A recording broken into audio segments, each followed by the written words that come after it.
you'd never ever break. I started out in school with a lot of people who were really bright.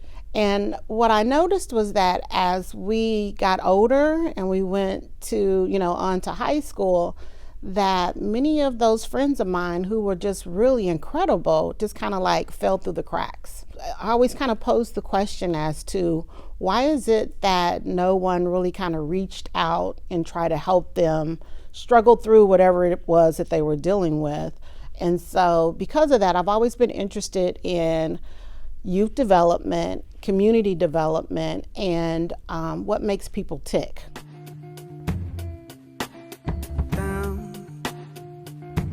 Youth Ambassadors, we started 10 years ago.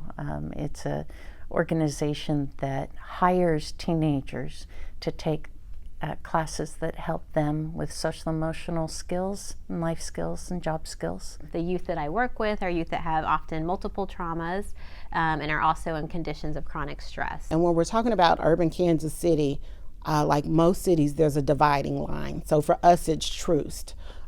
People who live on the east side of Troost tend to have lower life expectancy, tend to have worse academic outcomes.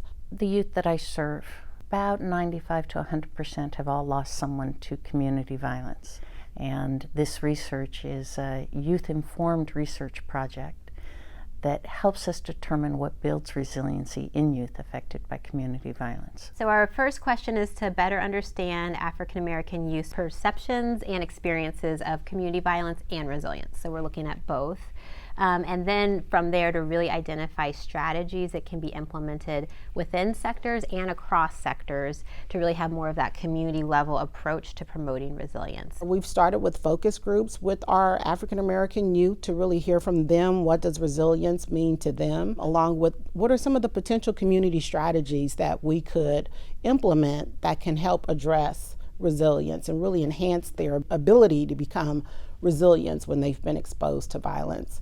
And we're now at the stage of our community forum. We're very excited to present that formative data, really get feedback from the community. Okay, based on all of this that you've heard, the experiences of youth, what they see as the options for intervention, and what the community has said is feasible. Because that was one thing we really wanted to understand is what is feasible with where we are right now in Kansas City? What can we start with? Because we want to have action and we want to have that immediately. And so after today, we're going to be launching our pilot intervention based on what the community prioritizes. Here I am sweeping pieces off of the ground.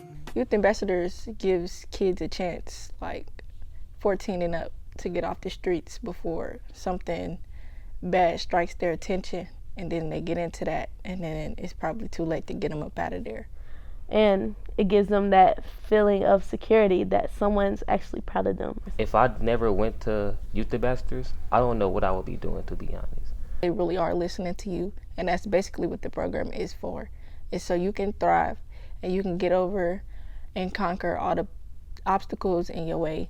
The demographic we work with at Youth Ambassadors, the urban core teenager, is a demographic that most people want to shy away from. And our project is youth informed.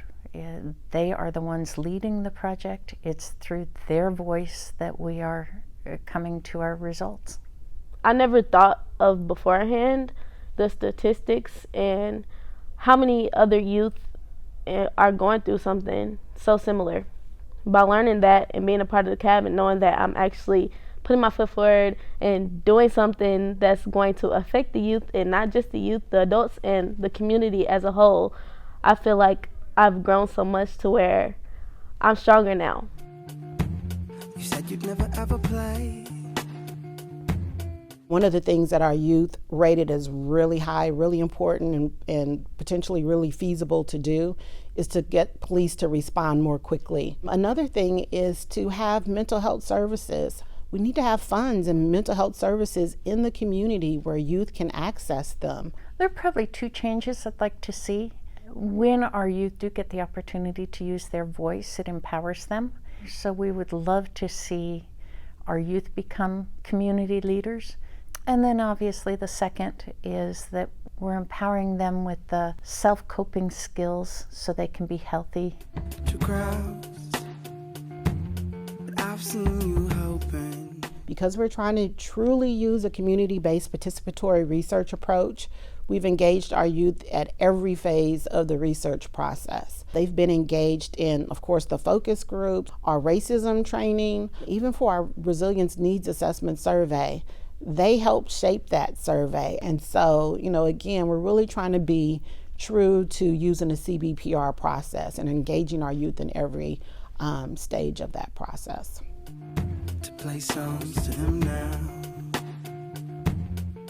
In a culture of health, youth are leading the way.